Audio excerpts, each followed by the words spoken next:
La Bible révèle que la fin de toute chose est proche et que Dieu appelle tout homme à pouvoir se réjouir de la seconde venue de Jésus-Christ. L'objectif de cette présentation est de vous préparer à être du nombre de ceux qui gardent les commandements de Dieu et le témoignage, la foi de Jésus-Christ. Je souhaite la bienvenue à chacun et un bon sabbat dans le nom de notre Seigneur Jésus-Christ, quel que soit l'endroit où vous vous trouvez. Je reviens de la Martinique. Je suis rentré jeudi. Et je ne vous cacherai pas que ce n'est pas une chose évidente de reprendre le rythme alors qu'on n'a fait qu'une seule semaine là-bas et que je n'ai pas trop réussi à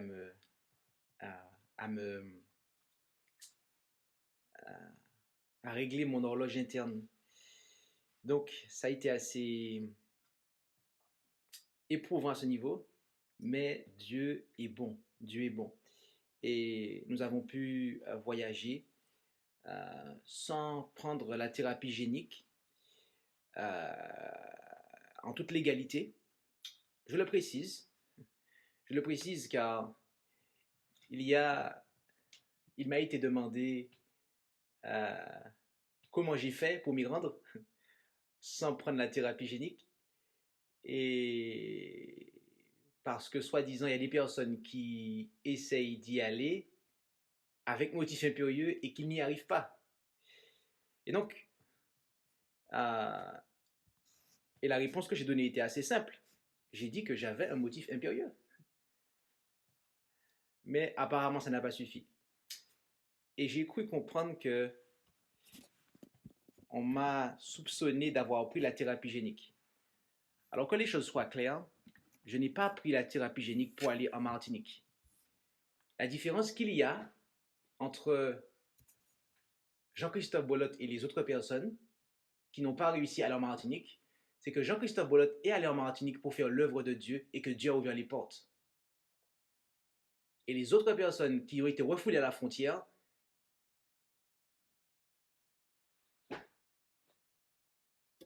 Dieu n'a pas voulu qu'elles y aillent, tout simplement.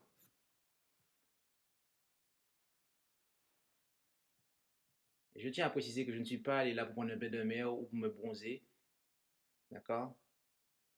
Je suis allé là pour faire l'œuvre de Dieu, en fait. Pas pour faire ma volonté.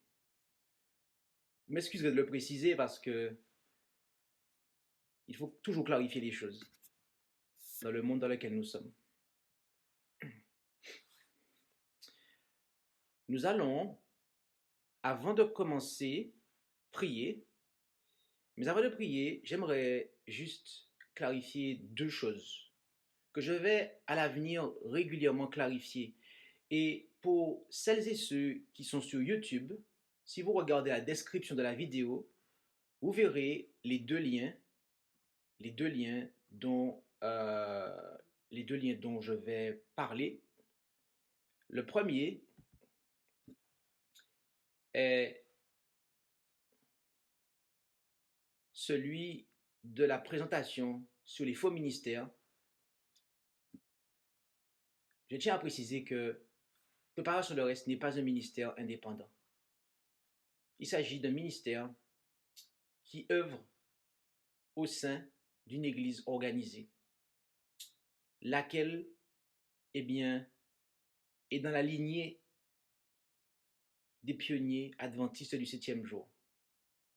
Contrairement à d'autres ministères qui ont un autre message différent du nôtre. Et que, mes amis, nous ne pouvons pas rester neutres, conformément au message qui a été présenté à la Martinique.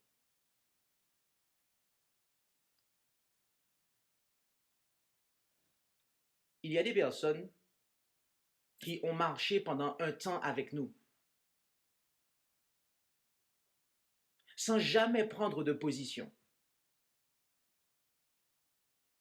et qui, à l'heure où je parle, sont dans le camp de l'ennemi. Et je le dis de manière claire qui, à l'heure où je parle, sont dans le camp de l'ennemi. J'invite tout le monde à prendre une position. Cela étant dit, ce rappel étant fait, nous allons pouvoir entrer dans la présentation et je tiens aussi à préciser que le lien de la présentation,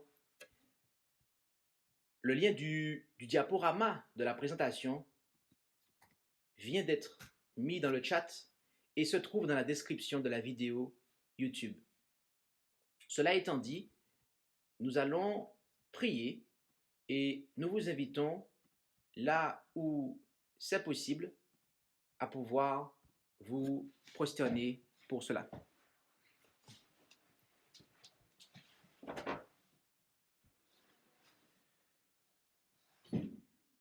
Notre Dieu, notre Père céleste, merci pour ce doux privilège que tu nous accordes de pouvoir nous tenir devant toi. Et nous te prions de nous regarder au travers des mérites de Jésus. Accorde-nous, Seigneur, ta paix, ta joie, par ton esprit. Remplis-nous, Père, de ton esprit. Dispose-nous à pouvoir comprendre ce message, car il en va de notre salut. Il en va de notre sanctification. Alors, touche les cœurs de chacun et bénis ton serviteur pour la gloire de ton nom. Et c'est en Jésus que nous t'en prions. Amen.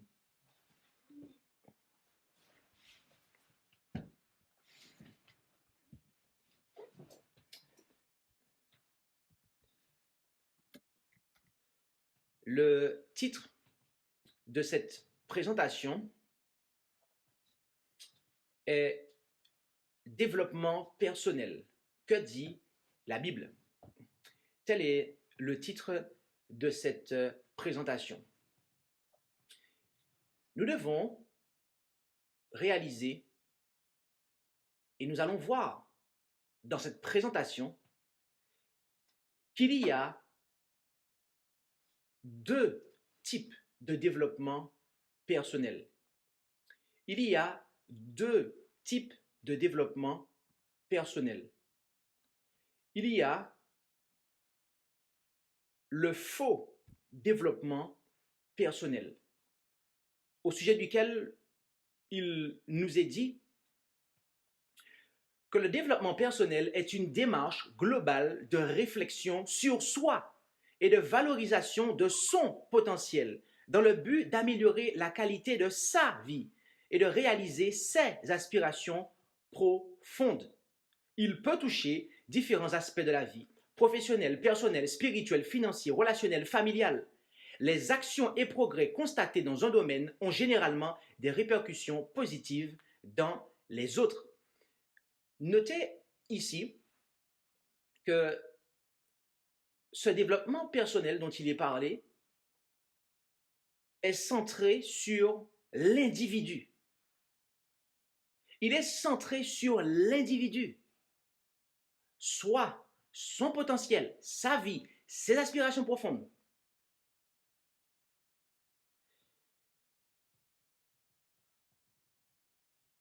Par ailleurs, il nous est dit, par une meilleure connaissance de soi, l'individu comprend et tend à réaliser ses véritables aspirations au travers d'objectifs à atteindre. Le développement personnel englobe un style de vie, un état d'esprit et une méthodologie pour redonner du sens à sa vie. Ce développement personnel,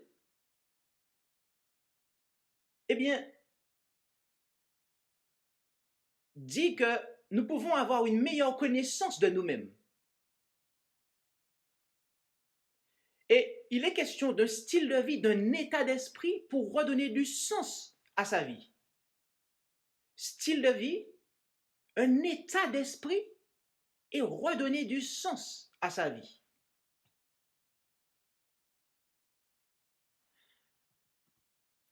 Encore, il nous est dit concrètement, le développement personnel vise à nous rendre plus épanouis et heureux dans notre vie. C'est un but plutôt honorable, n'est-ce pas? Tout au long de notre vie, nous cherchons à combler des besoins pour vivre en harmonie avec nous-mêmes et notre environnement. Il est dit que c'est pour nous rendre plus épanouis et heureux dans notre vie. Et je ne l'ai pas souligné, mais la dernière phrase dit que nous cherchons à combler des besoins pour vivre en harmonie avec nous-mêmes et notre environnement. Et ça mérite d'être souligné en fait. En harmonie avec nous-mêmes et avec notre environnement. Encore, il nous est dit que le développement personnel correspond aux besoins d'accomplissement auxquels chacun d'entre nous aspire et qui varient d'un individu à l'autre. Cela peut être de développer des compétences, devenir la meilleure version de soi, s'enrichir, montrer l'exemple. Donc, ce développement personnel vise à ce que l'on puisse devenir la meilleure version de nous-mêmes. Et il nous est parlé de montrer l'exemple. De montrer l'exemple. Aussi, notons que dès 1921, les travaux précurseurs des docteurs Jung et Adler ont largement contribué aux théories autour de la psychologie individuelle. C'est de là que s'est construite la notion de développement personnel que l'on connaît aujourd'hui. Donc, la notion de développement personnel, de ce développement personnel, de ce faux développement personnel, eh bien, peut être datée aux alentours de 1921. D'accord? C'est à cette date-là que des travaux ont été menés et qui sont la base de la notion du développement personnel que l'on connaît aujourd'hui. Et ce développement personnel moderne et faux, eh bien, comprend les techniques suivantes. La programmation neurolinguistique, appelée PNL, l'analyse transactionnelle, la sophrologie, l'énéagramme, l'hypnose, la pensée positive, la méditation en pleine conscience, le yoga. Voilà des techniques qui sont employées dans cette fausse version, dans ce faux développement personnel. Nous tenons à signaler ou à rappeler que nous avons eu l'occasion de présenter au sujet de la pensée positive. Nous avons eu également l'occasion par le passé de présenter au sujet de la PNL. Nous avons également eu l'occasion de présenter concernant la Bible et la psychologie, ainsi que sur l'estime, non pas de soi, mais de Jésus-Christ. D'accord? Et nous vous invitons, si ce n'est pas déjà fait, à pouvoir considérer ces présentations. Car nous n'allons pas détailler à nouveau cela. Mais ici, nous allons traiter et aborder ce qui englobe le concept qui englobe toutes ces techniques, à savoir ce développement personnel moderne et qui est faux. La Bible nous dit que les choses matérielles doivent venir en second plan. En effet, Jésus nous a dit en Matthieu 6, verset 33, de chercher premièrement le royaume de Dieu et sa justice, et toutes ces choses vous seront données par-dessus.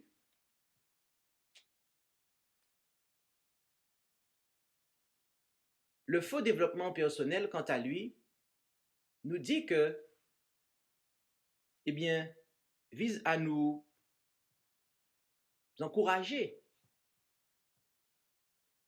Et cela est utilisé pour que nous puissions améliorer notre qualité de vie. Mais Christ nous a dit que les choses matérielles doivent venir en second plan. Le faux développement personnel nous parle d'améliorer nos intérêts.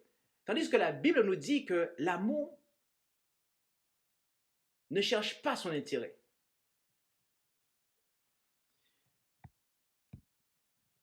Le faux développement personnel nous dit que nous devons chercher à valoriser notre potentiel. Tandis que la Bible nous dit que personne ne cherche son avantage particulier, mais que chacun cherche celui d'autrui. Le faux développement personnel nous dit que nous pouvons obtenir notre joie, notre bonheur, au travers des techniques qui ont été développées à compter de 1921. Alors que Dieu nous dit que la Bible, très précisément, nous dit que mon âme pleure de chagrin, relève-moi selon ta parole. La véritable joie, mes amis, vient de la parole de Dieu. La parole du Dieu éternel. Le faux développement personnel nous dit que, par ces techniques établies à compter de 1921, nous pouvons devenir une meilleure version de nous-mêmes. Alors que la Bible nous dit que ce n'est que par la parole de Dieu que l'homme peut devenir meilleur, à savoir saint. En effet, sanctifie-les par ta vérité, ta parole est la vérité. Mes amis, la sainteté, la sanctification, être saint, c'est la meilleure version de nous-mêmes que nous puissions atteindre. Et cela n'est possible que par la parole de Dieu.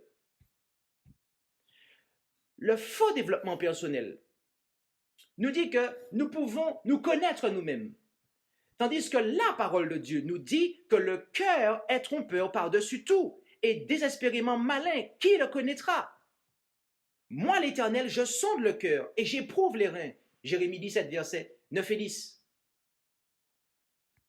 Le faux développement personnel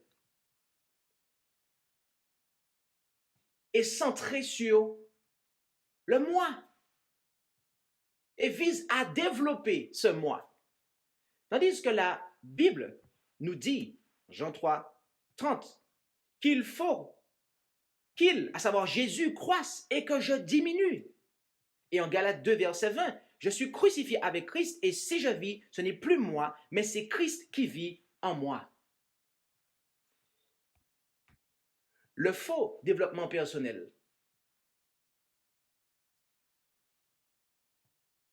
me parle d'exemplarité.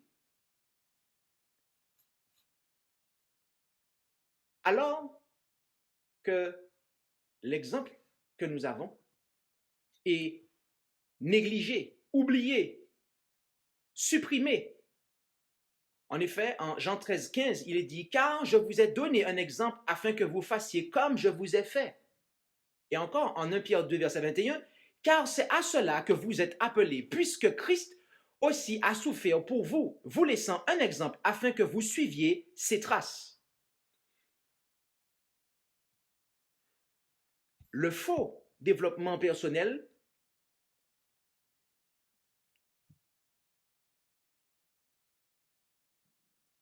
néglige le fait que c'est en contemplant le Christ que nous serons transformés.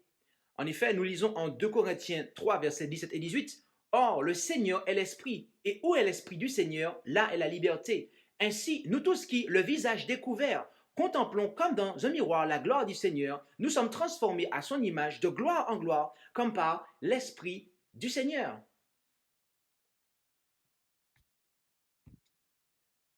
Le faux développement personnel qui a ses origines à partir de 1921.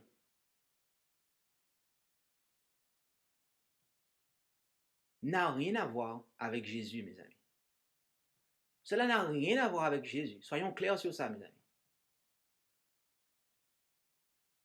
Et voyez-vous, en dehors de Jésus, aucun développement personnel n'est possible. En effet, il nous est dit en Jean 15, verset 5, « Je suis le cep et vous les sarments. Celui qui demeure en moi et en qui je demeure porte beaucoup de fruits, car sans moi, vous ne pouvez rien faire. » Aucun développement personnel n'est possible en dehors de Jésus. Rappelez-vous une chose, c'est que le développement personnel que nous sommes en train de présenter depuis quelques instants, à savoir le faux développement personnel, a ses origines à partir de 1921.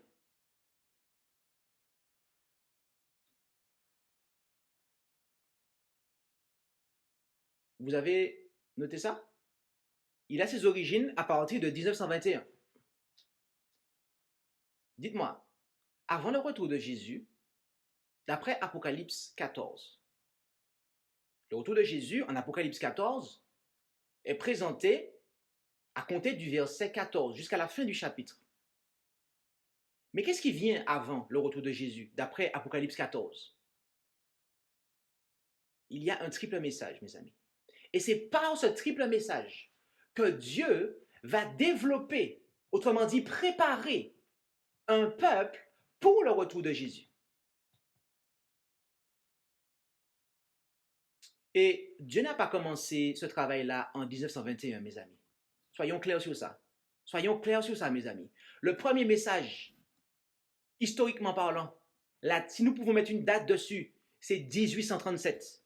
Le second message, c'est 1843. Et le troisième message, c'est 1844, mes amis. Par conséquent, l'esprit qui a inspiré ce faux développement personnel, ce n'est pas l'esprit de Dieu, mes amis.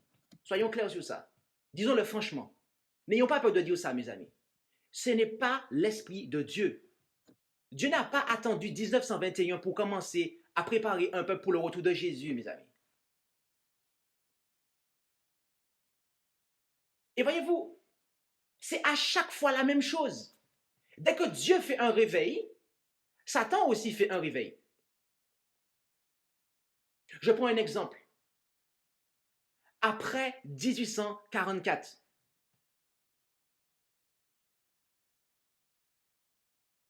qu'est-ce qui s'est passé? Vous avez eu la publication des manuscrits du Vatican.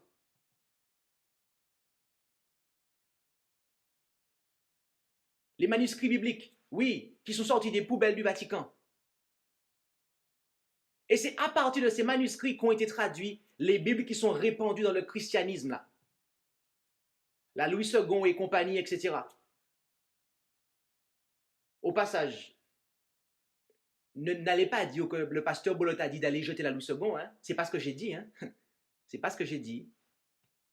Mais jusqu'alors, les protestants avaient des Bibles protestantes. Jusqu'alors, ils avaient un texte reçu, un texte que les protestants utilisaient, le texte majoritaire. Mais Dieu fait son réveil, et Satan aussi fait le sien. Et qu'est-ce qui se passe? Eh bien, hop, un nouveau manuscrit apparaît, et nous avons, eh bien, à partir de ces manuscrits, des Bibles qui sont traduites.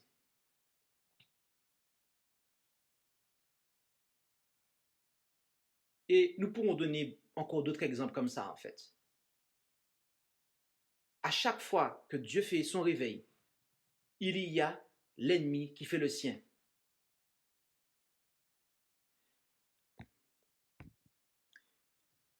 Mais alors, s'il y a un faux développement personnel, c'est qu'il y en a un vrai. Et quel est ce vrai développement personnel?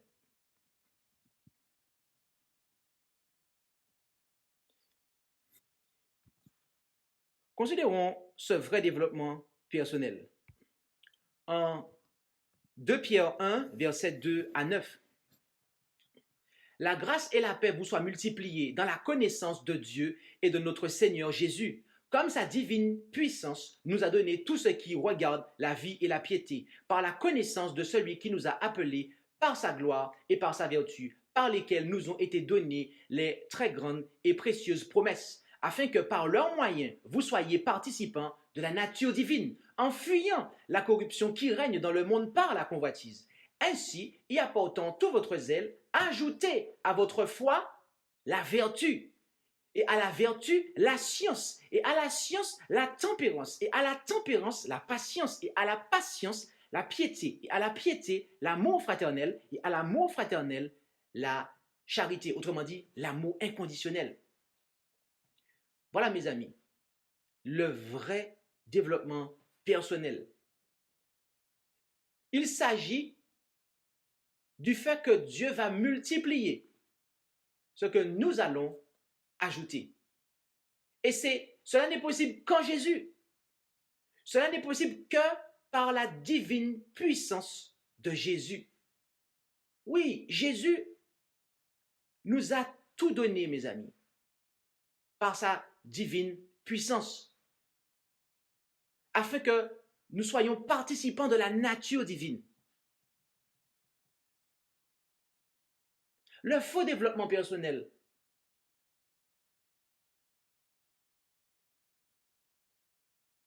Jésus n'est pas dedans. Jésus n'est pas dedans.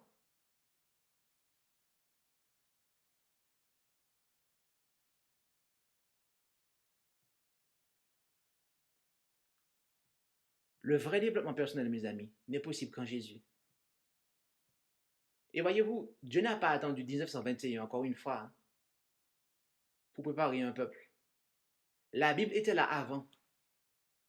La Bible était là avant.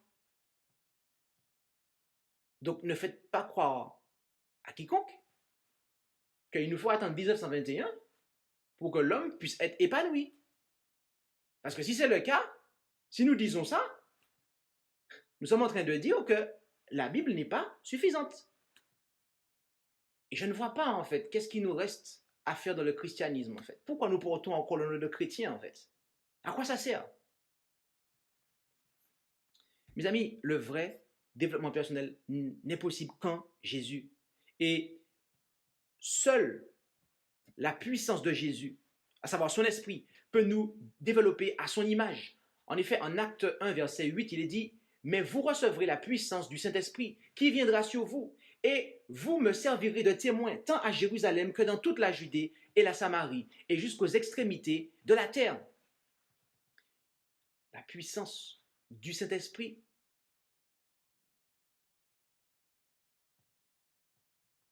La puissance du Saint-Esprit, mes amis, elle est écartée dans le faux développement personnel. Et pourtant, c'est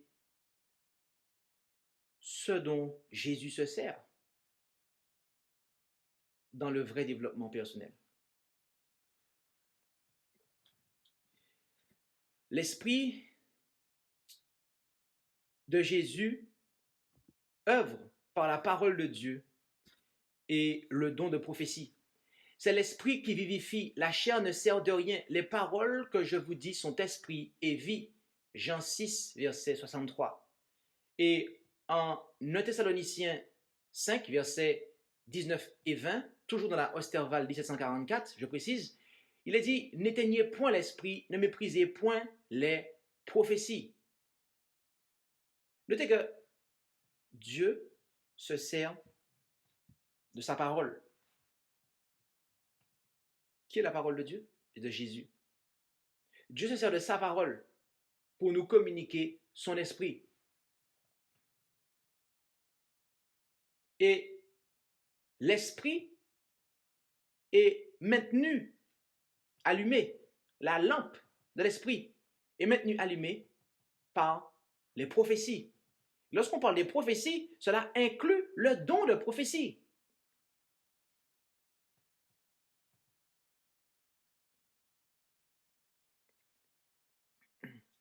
J'étais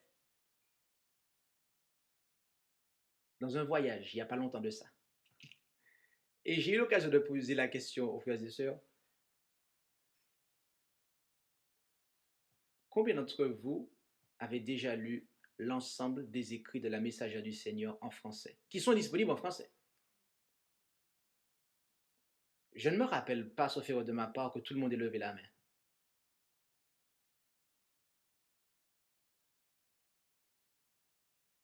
Et je vous pose la question à vous qui suivez ce message. Combien d'entre vous avez déjà lu la Bible?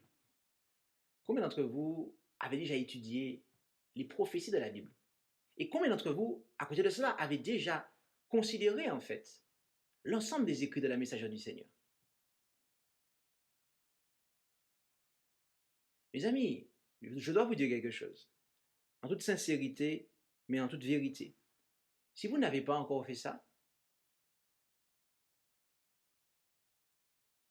il n'y a pas lieu d'avoir des livres de développement personnel dans nos bibliothèques en fait. Parce que Dieu n'a pas attendu 1921 pour nous donner un message pour nous préparer pour le retour de Jésus. Je vais le répéter tant qu'il le faudra. Mais Dieu n'a pas attendu 1921 pour nous donner un message pour nous préparer au retour de Jésus. Dieu nous a donné le message dans les années 1800, mes amis, pour nous préparer au retour de Jésus. Et c'est dans ces années-là qu'il nous a donné aussi une nouvelle manifestation du don de prophétie, très prolifique, avec beaucoup d'écrits. Donc c'est normal que nos vies soient déréglées. Et je le prends pour moi-même en premier, mes amis. Et je ne blâme personne dans l'auditoire, d'accord? C'est normal que nos vies soient déréglées. C'est normal que nous ne nous en sortions pas. Et que de ce fait, nous voulons chercher de l'aide. Et que nous allons flirter avec le développement personnel moderne. Pourquoi? Parce que nous ne sommes pas allés puiser dans la parole de Dieu. Nous ne sommes pas allés puiser dans le don de prophétie. C'est ça la vérité en fait. C'est ça la vérité.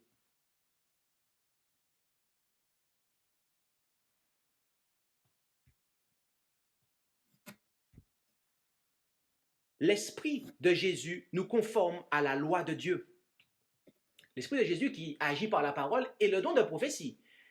Mais le fruit de l'Esprit est la charité, la joie, la paix, la patience, la bonté, l'amour du bien, la fidélité, la douceur, la tempérance. La loi n'est point contre ces choses. Donc, l'Esprit de Jésus nous conforme à la loi de Dieu.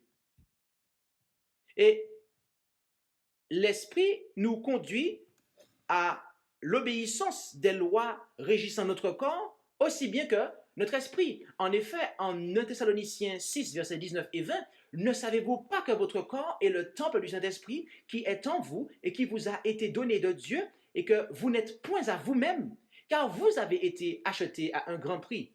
Glorifiez donc Dieu en votre corps et en votre esprit qui appartiennent à Dieu.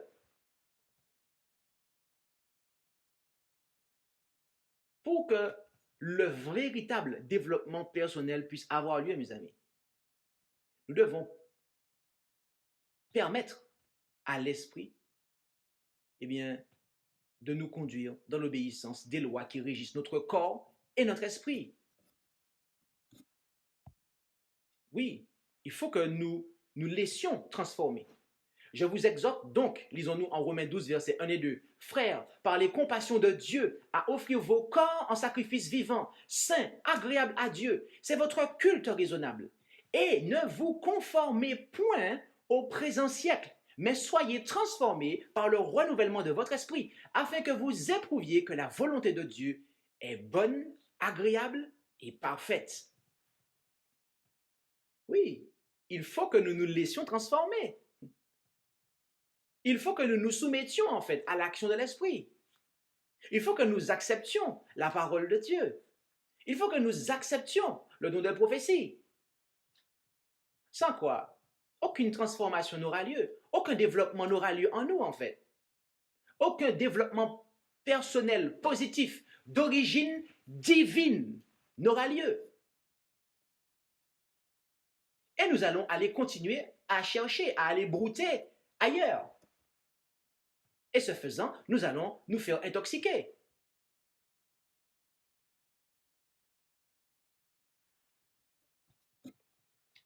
Il nous a été dit,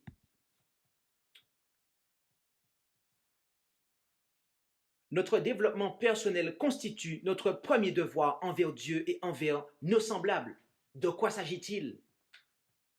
Chacun des dons que Dieu nous a confiés devrait être amené à son plus haut degré de perfection pour nous permettre de faire le plus de bien que possible. Par conséquent, c'est faire un bon emploi du temps que de le consacrer au développement et à la préservation de la santé physique et mentale. Voilà de quoi il s'agit, mes amis, du véritable développement personnel. Développement et préservation de la santé physique et mentale, mes amis. Nous ne devons jamais amoindrir ou entraver une fonction du corps ou de l'esprit. Si nous le faisons, nous en subirons à coup sûr les conséquences. Le véritable développement personnel, mes amis, vise à développer et à préserver notre santé physique et mentale. Et Dieu, en tant que peuple, nous a donné le message de la réforme sanitaire, non pas en 1921, mes amis, mais en 1863. Dieu n'a pas attendu 1921 pour nous donner un message, pour nous permettre de développer et de préserver notre santé, mes amis.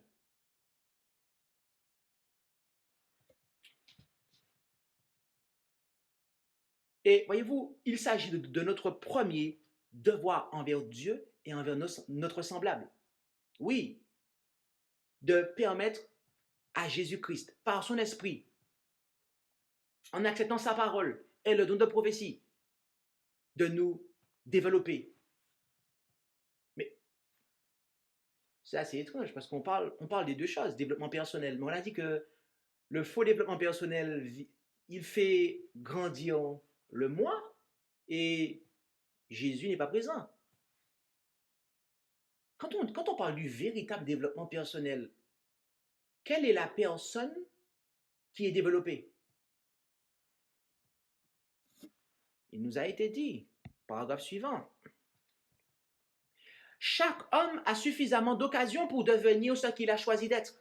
Les bénédictions de la vie présente et de la vie à venir lui sont accessibles. Il peut se former un caractère d'élite et croître en force à chaque pas. Il a la possibilité chaque jour d'augmenter sa science et sa sagesse et d'éprouver de nouvelles joies à mesure qu'il se développe en grâce et en vertu. Ses facultés se multiplieront par l'usage et la sagesse qui lui est ainsi accordée lui permettra d'en acquérir davantage. Son intelligence, sa connaissance et sa vertu gagneront en force et en harmonie. Dites-moi, c'est qui notre modèle? C'est qui le modèle que Dieu a mis devant nous? C'est Jésus-Christ, n'est-ce pas? Donc, c'est qui l'élite? C'est qui l'homme qui est à la tête de l'humanité là? C'est le Christ, mes amis. Donc, lorsqu'on parle du véritable développement personnel, il s'agit de développer le caractère du Christ. Lorsqu'on parle du faux développement personnel, il s'agit de développer le moi. Satan est un ange de lumière. Et il donne de la lumière pour que les gens, puissent en apparence être équilibrés. Mais Jésus est écarté.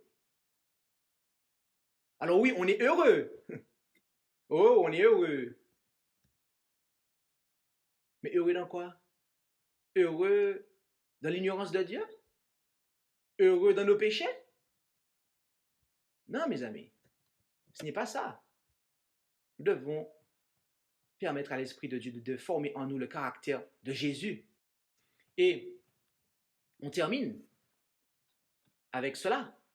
En revanche, il peut amoindrir ses facultés s'il n'en fait pas usage, s'il s'adonne à de mauvaises habitudes ou s'il manque de maîtrise de soi et de fermeté morale ou religieuse.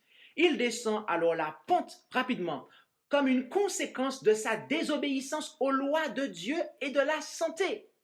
Ses appétits le dominent et ses penchants l'égarent.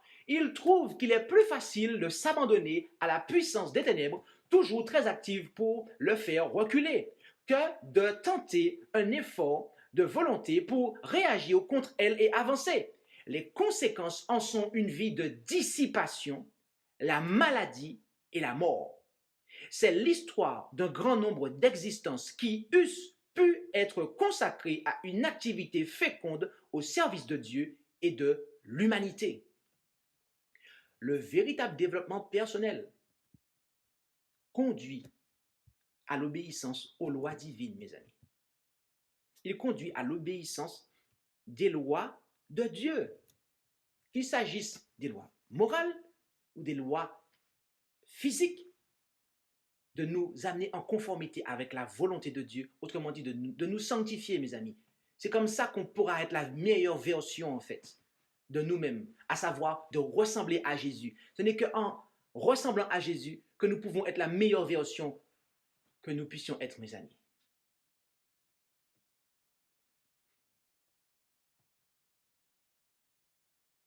Dieu n'a pas attendu 1921 pour nous donner un message afin que nous puissions être préparés pour le retour de Jésus, afin que nous puissions devenir une élite, mes amis. Non, Dieu a commencé bien avant. Dieu a commencé bien avant, mes amis. Et il ne s'est pas servi des hommes là qui ont développé ça en 1921, mes amis. Il s'est servi de ses outils habituels. Les patriarches, les prophètes, les apôtres. Et dans le temps de la fin, il a suscité des hommes et femmes pour restaurer le message et prêcher la dernière partie, le dernier message dont l'humanité a besoin. Mais qu'est-ce qui s'est passé? Qu'est-ce qui s'est passé? Eh bien, les églises qui ont rejeté le message des trois anges, comme elles sont devenues Babylone, oui, attendez, vous ne comprenez pas? Revenons sur ça un instant, parce qu'il faut expliquer. Message du premier ange, à partir de 1837, il est dit, craignez Dieu et lui donnez gloire.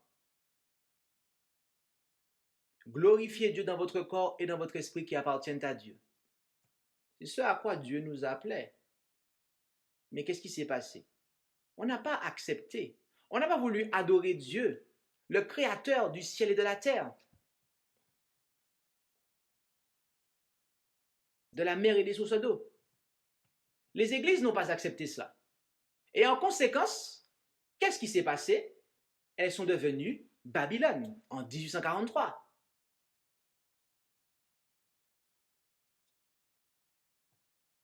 Et arrivé dans cet état, ayant refusé la véritable adoration, ayant refusé le message venu du ciel, eh bien, elles opèrent une contrefaçon. Elles opèrent une contrefaçon.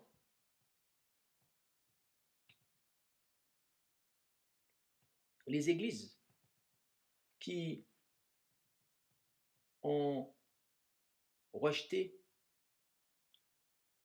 la parole de Dieu, qui ont rejeté la vérité, eh bien, elles l'ont substitué en fait par le développement personnel. Et c'est pour ça que dans ces églises-là, vous avez cette philosophie-là en fait qui est rentrée. Pourquoi? Parce que Jésus est dehors en fait. Jésus est dehors. Et c'est pour ça que ces gens-là paraissent. Ils ont l'apparence d'être stables. Parce que Satan est un ange de lumière. Et donc, pour pouvoir mieux tromper les gens, eh bien, il développe des techniques pour que les gens puissent être en apparence se développer. Mais mes amis, j'ai une question pour vous. Et répondez-moi sincèrement. Si le véritable développement personnel n'est possible qu'en Jésus. Et que je ne me trouve pas dans cette préparation de développement personnel que Jésus a pour moi, à savoir par son esprit. Esprit qui n'est donné qu'à ceux qui lui obéissent. Acte 5, verset 32.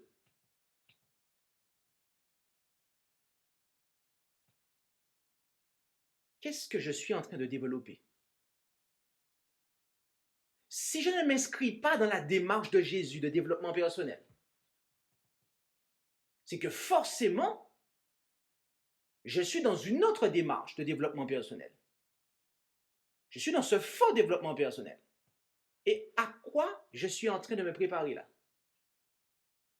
Je suis en train, mes amis, de me préparer à résister à la vérité. C'est très simple, écoutez-moi bien. Les gens qui utilisent ces techniques-là de développement personnel-là, de ce faux développement personnel, ils vont s'en sortir en fait. Entre guillemets, je place ça entre guillemets. Ils vont avancer, ils vont voir qu'ils font des progrès. Oui, je progresse. Ah, j'ai fait des progrès. Et comme ils font des progrès, c'est que ça marche, c'est que c'est bon. Et donc, du coup, la parole de Dieu, en fait, est mise de côté.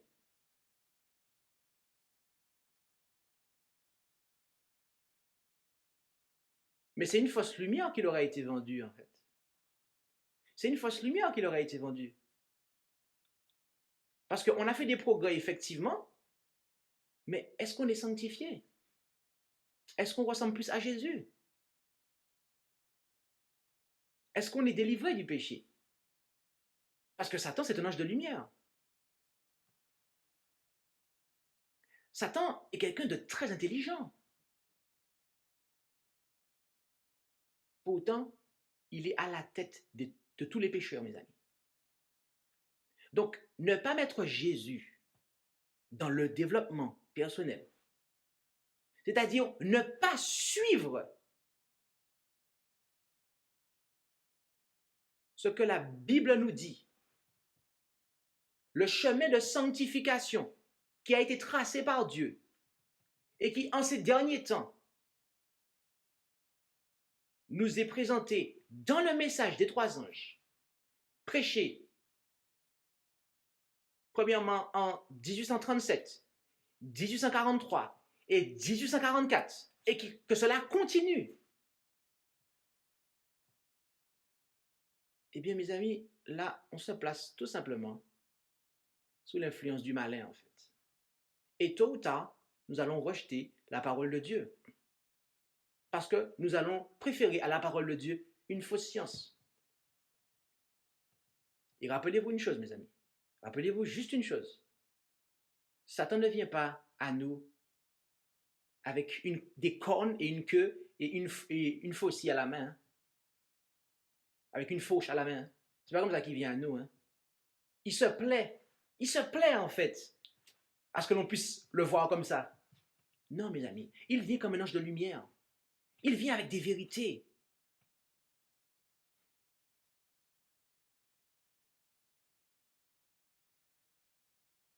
C'est étrange de voir qu'il y a autant de livres qui sont écrits avec le concept de développement personnel. Et la Bible, à côté de ça, est mise de côté en fait. Elle prend la poussière. Elle prend la poussière. Et pour les adventistes, c'est pareil. Les livres de la messagerie du Seigneur prennent la poussière. Il y a une sœur qui m'a dit, il n'y a pas longtemps de cela, elle m'a dit que dans des églises, en fait, il y a des gens qui se débarrassent des livres de la messagerie du Seigneur. Mais ils le font en cachette. Il y en a qui s'en débarrassent, mes amis. Ça prend la poussière, ces livres-là. Mais par contre, qu'est-ce qui remplit leur bibliothèque à ces gens-là, aujourd'hui? Vous allez voir, c'est des livres de développement personnel. Oh, on veut être la meilleure version de soi. Mes amis, disons la chose de manière très simple. En Philippiens 4, verset 13, « Je puis tout par Christ qui me fortifie. Le véritable développement personnel n'est possible qu'avec Christ, Jésus. Amen. Le véritable développement personnel n'est possible qu'avec le Christ Jésus, mes amis. Car ce n'est que le caractère de Jésus que Dieu acceptera. Dieu ne vient pas chercher des hommes intellectuellement plus avancés. Dieu ne vient pas chercher des savants, en fait. Dieu n'envoie pas Jésus aller chercher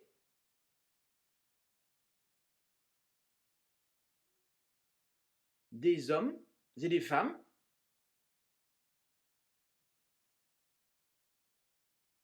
dont les capacités intellectuelles, les compétences sont développées. Si ce n'était que ça, mes amis, tout le monde serait sauvé. Tout le monde serait sauvé, en fait. Mais Dieu veut chercher un peuple qui aura le caractère de Jésus. Dieu envoie Jésus sur terre. Il enverra Jésus sur terre, mes amis, pour récupérer des hommes et des femmes qui auront le caractère de Jésus, mes amis. C'est ça, mes amis. Et c'est à cette finalité-là que nous devons arriver. C'est ce développement-là, mes amis, dans lequel nous devons nous inscrire.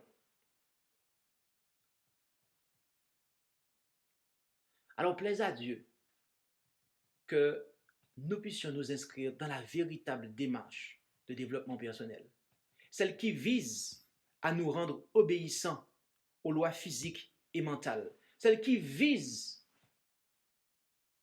à, autrement dit, développer en nous le caractère de Jésus-Christ. Amen.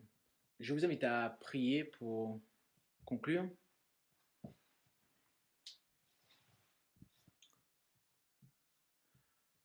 Notre Dieu, notre Père céleste, merci pour ce doux privilège que tu nous as accordé de pouvoir ouvrir ta parole et de découvrir ce qu'il en est. Tu nous ouvres les yeux, Seigneur, sur la façon que tu entends de développer en nous le caractère de Jésus, de nous rendre obéissants. Et tu le fais par les moyens que tu as choisis, à savoir par ta parole qui est inspirée et par les serviteurs que tu as choisis pour cela. Et nous te demandons de nous aider à pouvoir nous inscrire dans la bonne démarche de développement personnel, car autrement, nous serons effectivement plus savants, mais pour notre perte. Et ce n'est pas ce que tu veux. Alors puissions-nous être plus savants pour notre salut et véritablement développer ce que tu attends de nous, à savoir le caractère de Jésus, l'obéissance à ta loi. Bénis, Seigneur, chacun d'entre nous, et puissions-nous ne pas nous laisser séduire par l'ennemi. Et c'est dans le nom de Jésus que nous t'en prions. Amen. Merci d'avoir écouté cette présentation avec intérêt. Pour plus d'informations, consultez notre site internet lereste.org et suivez-nous sur Facebook ainsi que sur YouTube à @lereste. Vous pouvez aussi nous contacter par email à info@lereste.org ou par téléphone au +33 6 12 60 13 69.